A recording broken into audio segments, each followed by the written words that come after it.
Welcome to the first episode of the AISTS Alumni Talks. I'd like to thank everybody for being here. Before we get going, I'd just like to take a minute to thank the AISTS Alumni Committee and Christian D'Amore for the artwork that he provided. Most importantly at this point, I'd like to thank Mariel Flores Martinez and my co-host Claudia Valor. This was initially an idea born mostly out of quarantine boredom, and it was truly their organization and their enthusiasm that brought this to life. So thank you. Our topic today is sports marketing during COVID-19, and we've assembled an expert panel that we're really excited about, and I'll let Claudio introduce them now. Thank you, Peter. Big pleasure for me. First episode. Let's start with Elizaveta, Bracht Tishchenko. She's my batch, 2007. She's a marketing director of the Volleyball Federation. She's actually a medalist at the Olympic Games more than once. So not only a marketing director, but a former champion in Russia, the great Russian team of volleyball. She also worked for the UEFA and the IOC, if I remember well, Lisa. Then we have Mariel Avalos. She's a Mexican, and she's working for the Olympic Committee in Bonn, in Germany. Please correct me, Mariel, if something is wrong. She's in charge of the brand identity, look for the games. She's actually in charge of dealing with the next Olympic Games upcoming. So from Tokyo to Paralympic. Sorry, Paralympic. From Tokyo to LA.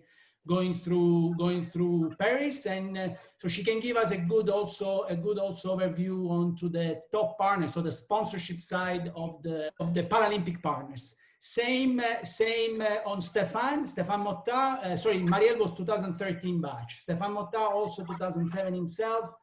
He's been working for several organizations, Lausanne, in Olympic sports, the IOC, working or collaborating, the World Doping Agency, the cycling, so many, I cannot mention them all, Stephane. Please add yourself if I forget something. He's now in charge of the marketing of ThinkSport, so it's a good to have Stephane, because he will actually give us a good angle onto the commercial side of sports, so the B2B side of sports in the Olympic capital. This is the three of them. Of course, I could not be more, I could not be wider, but I mean, just to give a glimpse of what we are talking about today. All right, thank you very much, Claudio. So just to let everybody know, our format today is going to be a 45-minute expert panel discussion moderated by Claudio and myself, followed by 15 minutes of questions from the audience. Just to give you some instructions on those questions, when the time comes, we'd like to ask you to hit the raise hand button on your screen. We will be then asking you to turn on your camera and unmute yourself and ask the expert panel your question. I'd like to remind everybody, the expert panel already knows, but this is being recorded with the purpose of redistribution. So please be on your best behavior. Claudio, do you want to get our discussion going? Sure. First question is a mandatory one, and is obviously the topic of today's meeting. So obviously, this pandemic has changed the way we all professional work and deal with our marketing activities. So the first question, I would like to start with Lisa. And then we go on with Mariel and then Stephane. In which ways your marketing plan has changed due to COVID-19? Well, before I answer your question, Claudio, I would like to actually greet all the participants, and I must say I really appreciate that you guys found some time and joined this webinar tonight, because tonight, maybe in your part of the world it's morning or late night. You know, I'm myself overwhelmed with the zillions of webinars happening, you know, every day, every hour. So it's really great that you found this moment to join us, and it's great to see, of course, my former classmates, Claudio, Stephane, together with me on this panel. Well, speaking of COVID, I mean, obviously, this pandemic has disrupted the global sport in absolutely unprecedented way. And and this resulted in a complete cancellation of all sport events in most of the countries. I think the entire sport ecosystem suffered, heavily suffered, and obviously fans and you know, didn't receive really, you know, this medium to an ability to get the joy and excitement that normally sport brings. And of course it did affect a lot, I mean, particularly the job of the federation, or particularly volleyball federation. In our particular case, we've canceled all the events this year. And it's of course important to say that this year is supposed to be an Olympic year. Yeah, and normally when we have an Olympic year, so we have less events, our own events, and we plan our calendar accordingly. So we're supposed to have number of events next year. However, because of the postponement of the Olympic Games, you know, to 2021, as well as Euro football, the largest competition, yeah, it did affect the entire global sport calendar. So, and we had to reconsider, for instance, our event that's supposed to be next year. So we have to move them into 2022.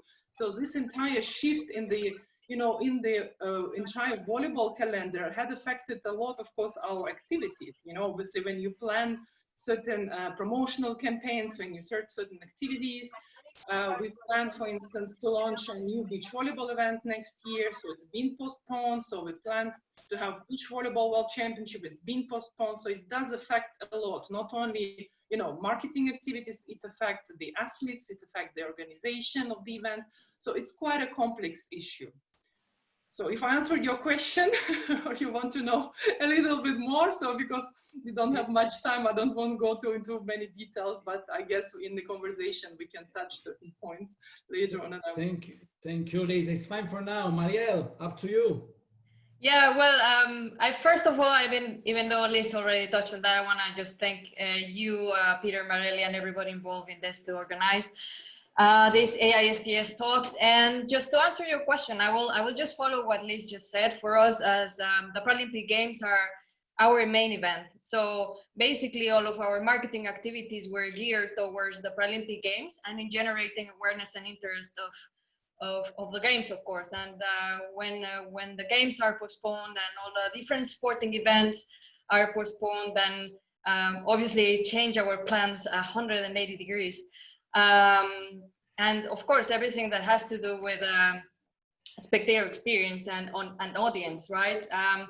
But with that, there's also, I think, opportunities. And what we're doing just now is keeping the IPC into the public eye and see what opportunities we can leverage on. And I can explain maybe further on what these opportunities have been, because I also am aware of the time.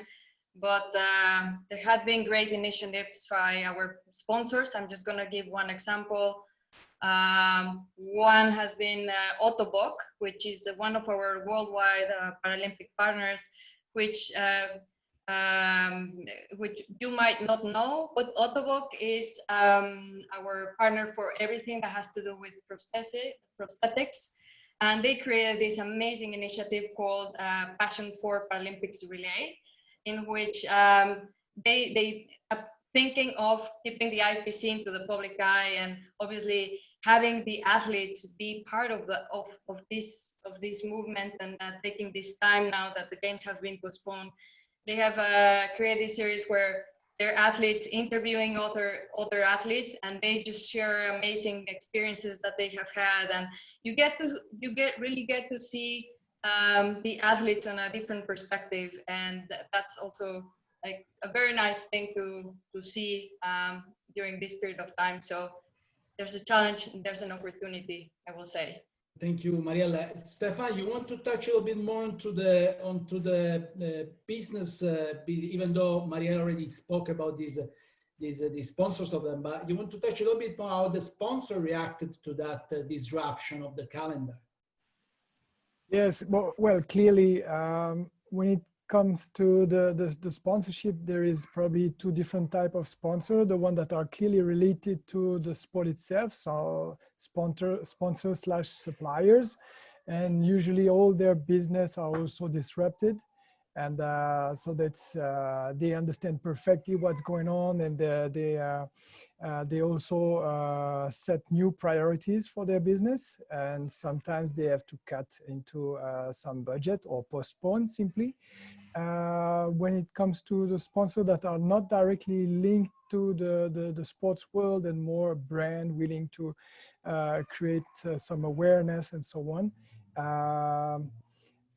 I mean, all the industry has been touched now, and they all are pretty keen to postpone their investment in sponsorship. So if it's not a sponsor that you already have on board, it's probably more challenging to convince a sponsor to get on board at the moment, of course, because of the instability, I would say. Not because obviously the postponement of most of the event will take place at some time. We all that, but we will see. But it just creates some instability, and it doesn't really looks good for the business in general, for the sponsorship. So I really, what struck me there was, Mariel, you mentioned that there are obvious challenges here, but you a few times mentioned opportunities as well. I was wondering if you'd be willing to elaborate on that and speak a little bit more about what opportunities you have found, and maybe how you have taken advantage of those opportunities during these times. Yeah, so from a commercial point of view, so to speak, we have had some discussions with our partners. One example was the one that I just previously mentioned with Autobock. But also, although it has been already planned, because of the COVID situation, this was an opportunity to just bring more of the focus of it into the public eye. And these are the Paralympic experiences that Airbnb just recently launched. And well, actually they launched Olympic and Paralympic experiences. And well, if you think about it, the marketing strategy of Airbnb completely changed because of the coronavirus. So they turned their business, their core business, which was about stay at home rentals, to gearing more and more into these experiences. And this has been a wonderful opportunity to showcase the athletes and what they do. So for example, we have some opportunities in which the Paralympic athletes will show you, based on their experiences, how to have positive thinking, or how to meditate, or how to work at home, or there's a bunch of this. And I think that has been a very great opportunity to keep up expanding during these times. But also, as a difference from the International Olympic Committee, we are also the International Federation of 10 different sports. And actually, one of our sports, which is powerlifting, went on and said, okay, right, we're not going to have events. The Paralympic Games are going to be postponed. So what can we do? And they came up with this really great idea of creating World Cup series online, where they take athletes from different countries. They make teams, and they make them select their dream teams.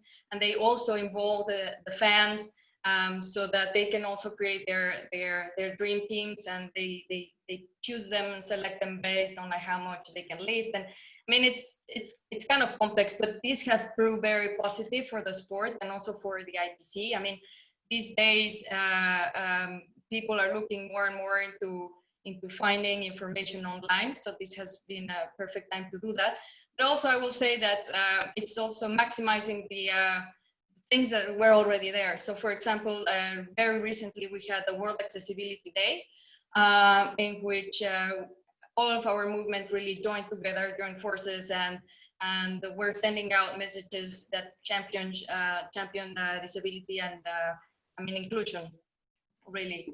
And apparently a wonderful opportunity from our athlete, because of course we're a membership organization, and we rely on the different stakeholders. So one of our athletes, actually, she's called Liz, and she's from Paralympic CV. She launched this platform in which all athletes with disabilities will be able to connect with potential employers. So as you can see, there has been like a wide wide scope of different activities that had happened, some already kind of planned, but others that came as an opportunity either to assist or to showcase even more what was already planned. So that's what I can say from this side so far. Anybody else? Yeah, sure. So I can definitely add on that, and I agree with Mariel that of course every crisis, you know, offers an opportunity, and we are not the exception here. So we've been working hard, and obviously having no events also given us an opportunity to kind of to slow down, to think, you know, to strategize, to reinvent ourselves, to reevaluate, you know, our events. And in fact, the International Volleyball Federation been already going through a process of, let's say, repositioning and reinventing, you know, if you want, itself. Because we realize that obviously in the time of a digital transformation and disruption, so we have to be more consumer and fan oriented. So we have to shift, you know, our approach and be more, let's say, movement oriented and sport oriented rather than being just a logistical organization, an institution, right? So we want to be very close to our fans. And for that, of course, we need to create certain means, events. So we've been working in this direction already for years. Of course, cancellation of the events affected a lot our activities.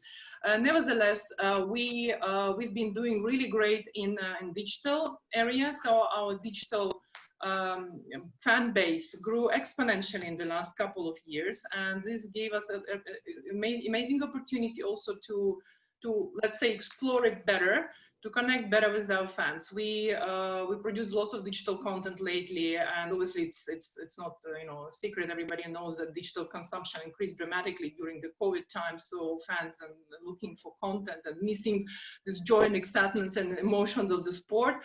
So we obviously having lots of archive content. We have OTT channels that we actually offer our fans for free. You know, I mean, engaging athletes, that's another interesting, I think, topic, because obviously athletes are very empowered nowadays. And I mean, in fact, they kind of even push the IOC to postpone the games initially, you know, so they have the power now to communicate and to be heard and their voices heard. And this, I think, of course, the crisis affected a lot the athletes. It's clear, you know. I mean, I'm an athlete myself. I can say that if you have no ability to train, you know, you don't know what's going to happen. You cannot compete, and so on.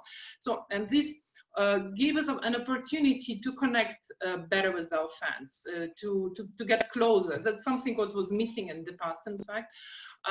Another interesting thing, what we've, for instance, introduced in the FIVB.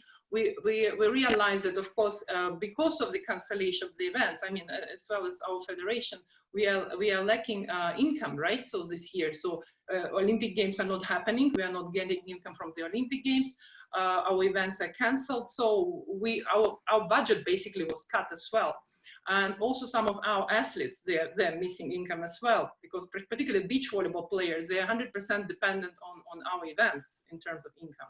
So we introduced a so-called athlete relief fund. So we are supporting our athletes. So every athlete can apply, and you know, there are certain requirements, you know, if they meet this requirement, they can receive certain fundings to support their activities and let them, you know, train and participate.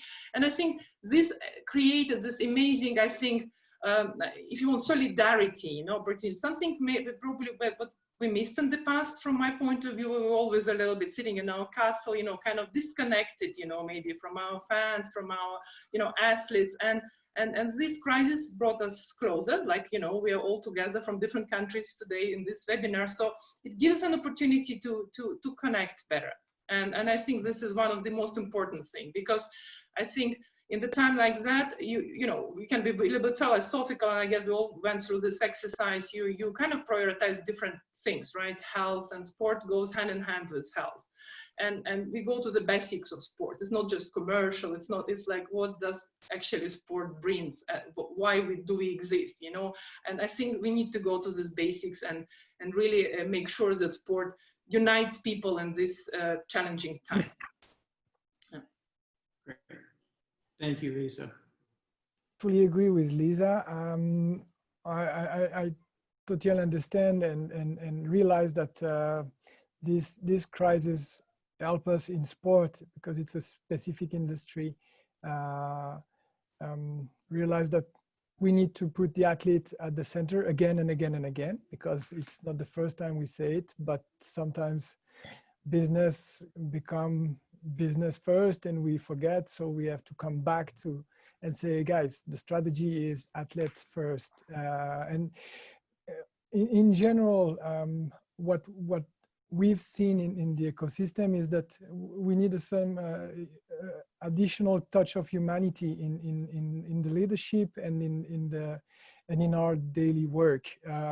Even if we work on the sales or the marketing, we had to have tough discussion with our partners, our potential clients, our participant for our event. And yeah, basically we had to go through an extra touch of humanity in all those discussions, because we are all interlinked, if we want, in this ecosystem. And thus, this crisis also emphasized this point that everything is really intertwined at the moment, from the players, the fan, the organization in between, and also the companies working in the industry. There is not one side versus the other side. It's really a combination of all the ecosystem that make it a very nice industry that proved in the past to be very resilient as well in terms of business, and we hope that it will go for the best very soon. On our side, in terms of opportunity, basically we had to cancel our flagship event, the annual event, or postpone till May 2021. But we came up with this new idea to create an additional event at the end of the year in December. I would not say it's a great opportunity or innovation, but what we've seen in the ecosystem is that as we work mostly on sport and innovation at the moment, we've seen a lot of companies willing to, as well as sport organization, willing to test, willing to try new creative ways, whether it's for the media production with some remote production, willing to collaborate with startups or new services, whether it's for cost cutting or simply to find a new way to engage with the fan. Or so it's actually full of opportunity. It shake the tree, this kind of crisis, and then it's also a very good time to set back and say, okay, how can we do it better? How can we do it faster? How can we do it cheaper? Whatever is the angle, but it's a very good way to reflect on how we usually do what we do, whether it's organizing an event or producing the event on the broadcast side. It's a very good and important period for this reflection and engaging with innovative ideas. Yeah, thank you, Stephane. And you touched on something that I feel is really interesting and would love to get everybody on the panel's opinion on. You mentioned adding an additional touch of humanity to your messaging. And obviously, this has been the greatest global public health crisis in any of our lifetimes. So messaging has had to change on everybody's part. So I would love to hear from everybody how your messaging has had to change over the course of this, and what you have gone with. Yeah, well, maybe if you don't mind. Anybody, yeah.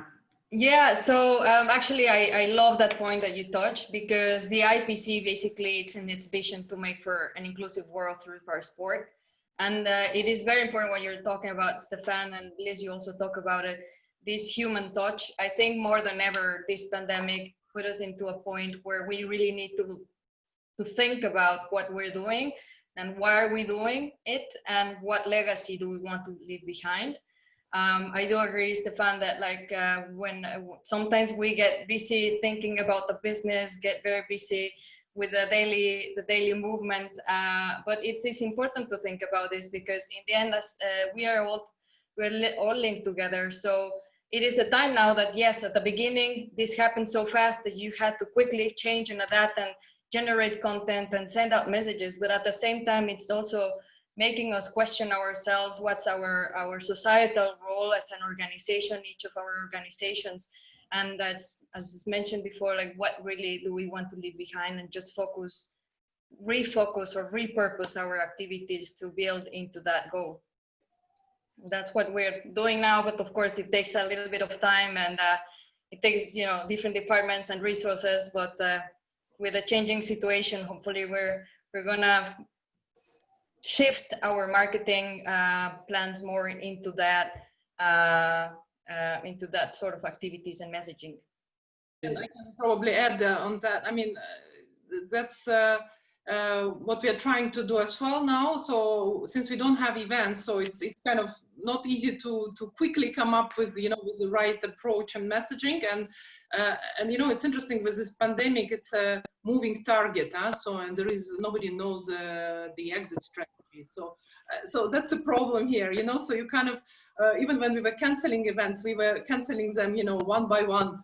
And we didn't know what's going to happen. So now, since, okay, this is canceled for the entire, we already know what's going to happen, so we can concentrate on the next year. So we are trying to, you know, reintroduce certain, let's say, marketing campaigns, activities that we started previously. For instance, we focused a lot on sustainability. So we have a few projects, but of course we want to link it to the health issues and so on. But again, like with a human touch. So this is something that we are looking as well. And of course, when we discuss internally, for instance, campaigns for next year, promotional campaigns, they're quite often ticket, you know, promotion oriented. And then there is a question mark, you know, what's going to happen with attendance? Are we going to have an audience? I mean, can we promote this? Can we actually, you know, like aggressively say, oh, come and support, and, you know, are there going to be any, let's say, restrictions and health, no, in terms of, you know, hygienic standards and so on. So we don't know yet. So we're still kind of evaluating, but we are monitoring and closely and trying to come up with the right approach and with the right key messaging for this particular situation. I think that brings up another interesting question, which has been touched on a little bit by everybody so far, but maybe we can go a little deeper into it. How have your organizations, and especially your marketing teams, dealt with the cancellation or postponement of events, and how do you plan to move forward? Well, so yes, as I quickly said, so we had to postpone our flagship event, the annual one that basically bring some revenue additional to what we do on daily basis, and we postpone until May 2021. So you have to find new ways. We will not be able to compensate that fully, but we plan to organize, as I said, an event at a smaller scale in December, to make sure that we reconnect first with our ecosystem and our members, if you want, to make sure that we can reassess the situation. We are used to say that we don't do things for ourselves. We do things for, and we organize events, and we create a new project for the ecosystem, and not and together with the ecosystem. So we want to reconnect with them, but in terms of revenue, definitely it will be challenging, and we will not be at the same level as we forecasted for 2020. We hope that the partners will still have the same appetite for our activity in 2021, and go back to some kind of new normal as soon as possible. But we are in a different situation. We don't have a large budget. We are a small organization, so we are not like the same size as an international sport organization at the moment, which can be even more impacted by the cancellation of the event. So we carefully monitor the evolution, whether it's on the sports sector for the sport organization, club, leagues, but also on the corporate side with the companies involved and how goes the business and how it works for them and how they find new agile way to cope with this situation. It's a little bit different for the academic sector, but yeah, that's what we do. We take this time to assess or reassess the needs of our members more than generating revenue for sure. What I was wondering, I mean, how long this is going to last? Sorry for this question, but I mean, are we really going to see the end of the tunnel? Because it seems to me that this is still an ongoing process. So as far as it's concerns, of course, for example, Liz and Mariel, this is obviously the most important is for at least to qualify and to have tournaments and then sponsors to get the visibility and awareness. I mean, what is the plan? Are we still looking at this like, okay, let's see what happens, or we have really something kind of a path? Okay, we are going from now to, I don't know, end of the year in this way, and then from January to July in another way. You have kind of a map? Well, I think there are things that still can happen. I think one of the positive things of being in this situation right now is the big advancement in technology to keep ourselves connected. And so for the things that we can still do, such as having summits online, we can still do them. In terms of generating revenue, this is definitely a challenge, especially because, I mean, with the Paralympic Games being postponed and all the different sports events being postponed, it's kind of difficult to really get the partners to want to buy into certain activities, especially because we don't really know what's going to happen tomorrow. I mean, if you look back 6 months ago, we heard first about this virus and we had no clue that 6 months after we're going to be in the situation in which we are now. So thinking about the light at the end of the tunnel, I think it's just, there are so many unanswered questions. It's still, coronavirus is still a situation in major parts of the world, and we don't even know, as Liz just said before, is there going to be a vaccine? Is it not? And if there is, like, how many people can get it? And will it be on time? Should we move every single event online? And if so, how will that look like? So I think it's all we can do is keep ourselves informed, analyze the information that is there, keep ourselves communicating with our stakeholders, and try to find different scenarios. But so far, I mean, other than generating content and trying to find ways in which this content can maybe generate the revenue, maybe at the moment the solution that we have. So we'll see where that takes us. I mean, we don't really know where we're gonna be in 1 month time. No, speaking of volleyball, I think we had actually a very interesting situation at the beginning of the year, because obviously China was hit first. I mean, that's where the virus actually was coming from. And this year we planned 2 major events before the Olympic Games, our annual regular Beach Volleyball World Tour and Vienna Volleyball Nations League.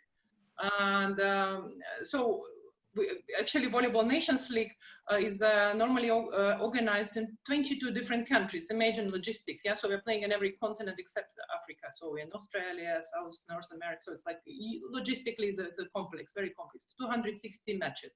And 7 tournaments supposed to be in China. And we thought first, okay, if the situation is so bad in China, perhaps we can, do something, cancel events in China and somehow, relocate. Then, it started moving. So we started canceling everything. Then beach volleyball, we thought, okay, we still have an event in Australia. Australia seems to be fine. And we even had a comic situation when, I mean, it's not really comic, but, our referee already arrived to Australia from Germany. And then upon arrival, so he's supposed to go on quarantine for 2 weeks in Australia. And then the event in Australia was canceled. And he couldn't go back because there were no flights available. And it took us probably months to get him out of Australia and to take him back home to Germany. And then once he arrived to Germany. He went for another 2-week quarantine back in Germany. So it was really complicated. So, you know, we tried everything. We didn't know what's going to happen. You know, we were canceling gradually.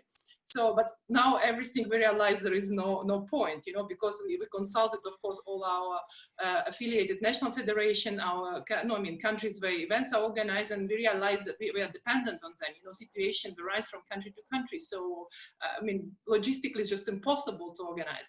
So that's why we are focusing on the next year. However, again, next year is an Olympic year, so we would plan our event thus that we could, you know, finish it well in advance and to let athletes sufficient time to prepare for the Olympics. However, beach volleyball events have been cancelled this year, supposed to be an Olympic qualification, what you asked, Claudio. And that was actually a kind of a complicated issue, because in volleyball qualification been completed much earlier in January. So we know all the teams that are participating in volleyball tournament in Tokyo. However, for beach volleyball, it hasn't been completed yet. So we needed to, you know, reshuffle it to find organizers for the next year. Luckily, we already found, you know, candidates who are willing to organize, because there is an Olympic, you know, place at stake. But it's definitely very complicated scenario. So, and I must say, our event department worked really hard, you know, working on these various, you know, options. I think we are ready, but again, we never know what's going to happen. We just keep our finger crossed that, you know, situation will stabilize, and, you know, our athletes will be able to travel, and, you know, the events will be organized and everything will be completed in time. And of course, talking about sponsorship, I think, at least in my career, for the first time, I've seen that we activated this, you know, this clause that in every agreement you have force majeure, you know, where it touches that pandemic and everything. So I never seen it. It was the first time we started reading, oh, it does exist, you know, and it's actually included. I think it's automatically included in every contract, you know, and finally it really worked, you know.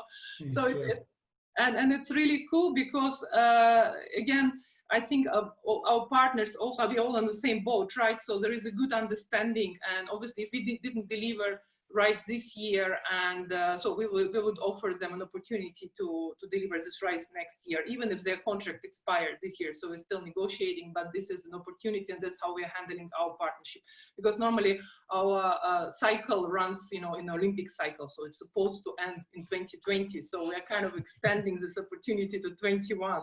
So basically the same what, for instance, top partner for the IOC are doing. So it's a similar principle. However, I think we have a good understanding with our partners, and we found this right ground. Maybe just because I actually, just before this great call, I just had another one. And we talked about something which is related to a potential immunity passport. And then how we can get fans back to stadium/venues in the future if we get a second wave, a third wave, or a multiple wave of great COVID. So that's how we can contribute in gathering different stakeholders actually in one innovative project, whether they come from the sports federation side or different corporate, even the health company join this potential pilot project or proof of concept. So basically, in a nutshell, sport can wait for the last guidance from the country and the national authorities to say whether you reopen or you're allowed to do this and that, and which number are allowed to gather in the street or in the venue. But in our side, we are more advocating a proactive approach and trying to get some project launched to prove that things can be done safely and in a close future under certain conditions. And I don't take the credit for that. Obviously, this is not our job. We just rely on a bunch of great experts around us, and we try to simply offer the platform to stimulate first the ideation, and then potentially a pragmatic proof of concept with a small group of people, and see if this is replicable and be also tested at a larger scale, in order to provide also some guidance to our national authorities, because sport is at stake at the moment, and we feel that it's important that sport get a proactive role in its own future. This is basically what we are trying to do at the moment during this period, collaborate with this type of project. But I cannot say more at the moment, unfortunately. It's very at the early stage, but I will be keen to share this information in due time with you guys. Thank you, Stephane, for this light of hope. We need to see people again, even at distance. We need to see people together again. Sorry, Peter. No. I think that's a great point, Claudio. And as we're getting close to the end here of our panel discussion, I'd just like to ask one last question to kind of wrap things up. We're starting to see leagues start up again. There is a light at the end of the tunnel, we believe, coming. So what I'd like to know is, will sports marketing be able to go back to business as usual at some point in the future? Or do you think that this pandemic has changed the way that sports marketers will operate going forward forever? Well, I can start. To be honest, I believe, like everything in life, and again, in the history of humankind, we've been through so many bad things, and I think we will return and we'll be back to normal one day. Whether the life will be, as before, whether the sport marketing, will be business as usual, I think definitely, it is already affecting, and we see it. And if we talk, for instance, from events perspective, I would say that at least, I can judge from volleyball, we definitely should explore more our digital capacity and engage better fans, through digital means. And we need to offer more online activities. We definitely need to a little bit assess our events in terms of delivery. I mean, it always is different, whether you're delivering just a TV product, like without spectators, the setup, of the cameras, let's say, the sponsorship boards, or even, nowadays there have been lots of examples of, I don't know, LEDs, huge walls with the images of the fans watching live from home. So there are different creative ways of sort of reintroduce the events. I think we will definitely monitor what's going on, and we will try to improve and go, with this kind of trends. So, but for me, probably fan engagement, digital, it offers interesting avenues to explore, let's say. So definitely something to do.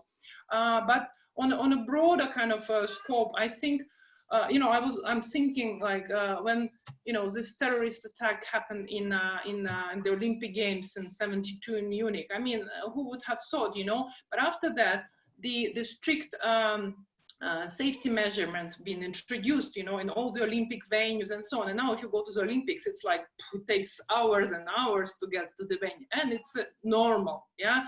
When in 2001 there was an attack in New York on Twin Towers.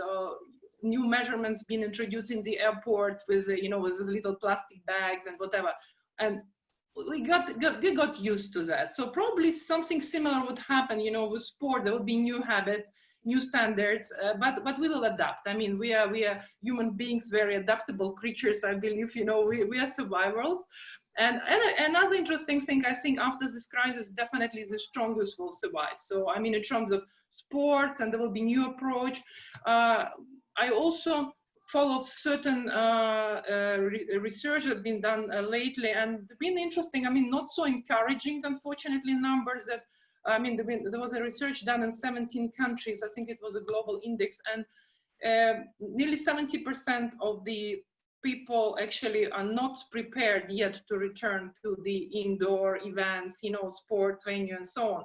However, they are willing already to go maybe for outdoor activities. So maybe something positive for beach volleyball, not yet for volleyball. So things are changing, but I think we will get there. So we will adapt. So that's kind of my opinion, and I'm positive. I think, you know, again, we've been through so many things and through wars and so on. Last century was horrible, and Olympic Games been postponed, and then the return was stronger and better, and so on.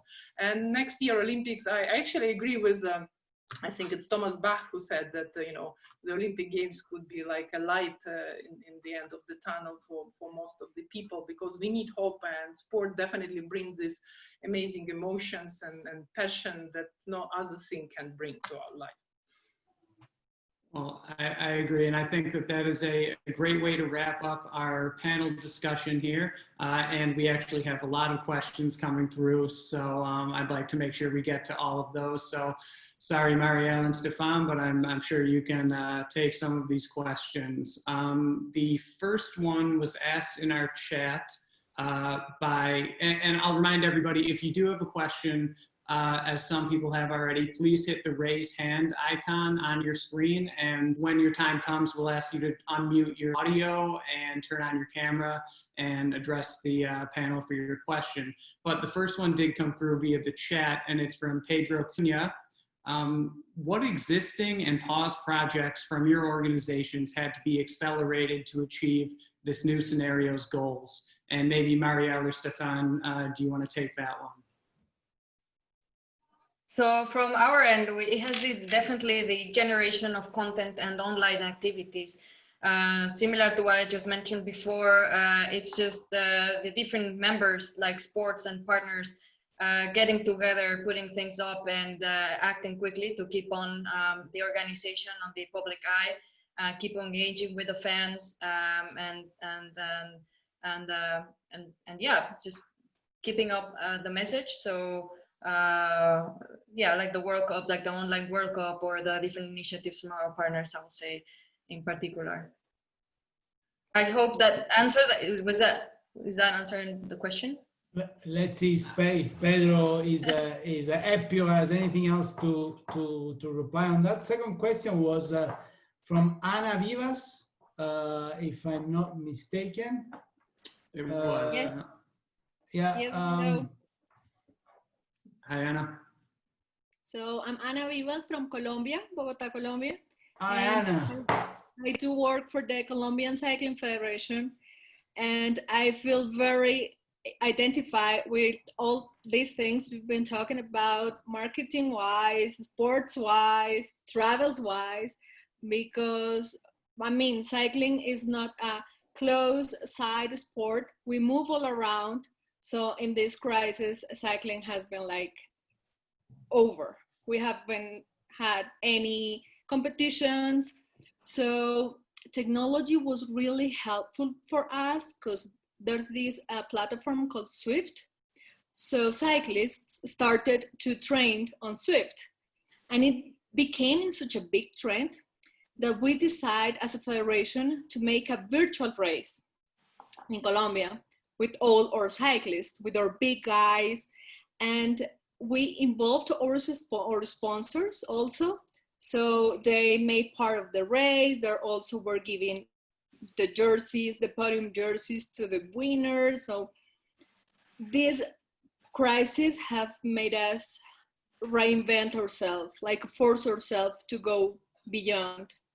So I would like to know, we can involve them technologically speaking, but how can we maybe assure them that they should keep supporting our sport even this crisis? Although like we're having this crisis, but we need to convince them and to give them the relief that we don't know that things gonna be all right, but that things are gonna be okay, that they can still, and they should still supporting sports. Stephane, you want to take that one? Happy, but can you please rephrase just the question, because I get the context, but not the question, unfortunately. I would like to know, how can we talk to our sponsors to keep them with hope, and to keep them like, we need them to keep sponsoring. We need them to keep on our side. So what skills or what message could we send to them for, even if we're in this crisis, they could be staying by our sides, helping each other? I would say exactly the way you do. First, with an innovative project and competition. We had ThinkSport gather also a group of experts recently around the Smart Talk, and it was just about a first digital Swiss tour. Also not on Swift, but another tool that I'm not familiar with. So that's first, the innovative approach is great, and also then, and I can only say it again, with the human touch, and I'm pretty sure in Colombia you're pretty good at that. You approach the business slightly differently than usual, but it doesn't mean that you cannot talk about business anymore. You come with new approach, new project. Maybe it will not bring you tomorrow the same level of revenue, but it will definitely help to retain most of your sponsor, if not all your sponsor, and potentially create some new avenue for other sponsors. So I would not do things any differently than what you do. Thank you. Maybe just to ask as well, maybe if I can just add a little bit on that. Maybe you also ask yourself your why, no? Why are you doing this? Why on the first place were they supporting you? And what's the reason for them to be there with you and take you through that alley together? Going back to the human touch and the values. Just Great. Thanks. Thank you very much, and thank you for the question, Anna. Pablo, Yes. I think Pablo Rossetti wants to join. I'm not sure if Pablo is now. Yeah, Pablo. I am in Mexico City, class Excellent. 2018. Please, Pablo, go ahead. Looking forward, right now we have European leagues. Also, we have NBA that is going to restart matches and go to the playoffs as well. But in terms of international federations, IPC, you have athletes that are coming from different parts of the world. And I think that it's a big challenge for the, on how we can protect the athletes in this situation. Probably, and hopefully it will not happen, athletes or referees or the entourage will get infected or will be notified that they are infected during the event. So how you could have this approach also with the partners in terms of the communication in order to protect also the value of your event, because it could harm the event, and also because, as you mentioned, we have a lot of Olympic qualifiers that will happen in the next months. Yeah, but if I can answer, I will try. I mean, I don't think I have an answer to that, but definitely the health and well-being of our athletes is a priority. That's for sure. Whatever we are going to do, this would be the first thing. And we of course we are monitoring, and we are looking at what others doing, so I personally always, checking what Bundesliga is doing, and they're testing athletes every day. And obviously they're playing without players are normally in a kind of in a confinement with a team together. So they're normally not exposed to sort of to extra, I don't know, other people's and certain activities. So for instance, NBA also a very good example, but they are all in the same location. So they created a certain protocol, how they handling people. There is a very strict testing, both athletes and attendants of the match. Same happening with UFC. They were the first, was a big event. They're in one location. So again, from our point of view, it's really extremely difficult, because I mentioned the very, very complex logistics. When you have to fly from Japan to US, from US to Russia, China, whatever, you name it, to Brazil, it's crazy, the amount of flights so you need to take to just to play the matches.